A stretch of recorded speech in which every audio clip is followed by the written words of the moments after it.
This is the time of year, springtime, summertime, as glorious as it is, that my husband and I start to have a bit of a debate.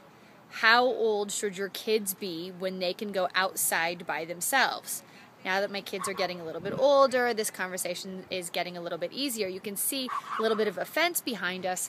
We had a fence put in around our backyard last year because I was really adamant that if the kids were going to go into the backyard by themselves, that they were fenced in.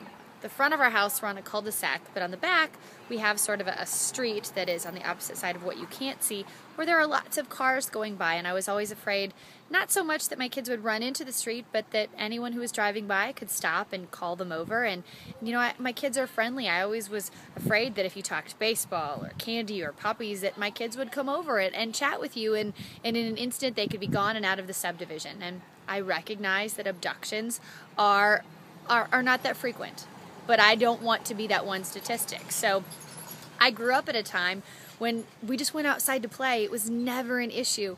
But again, I don't want to be that one person. So do you let your kids go outside by themselves? And at what age did you decide that was okay?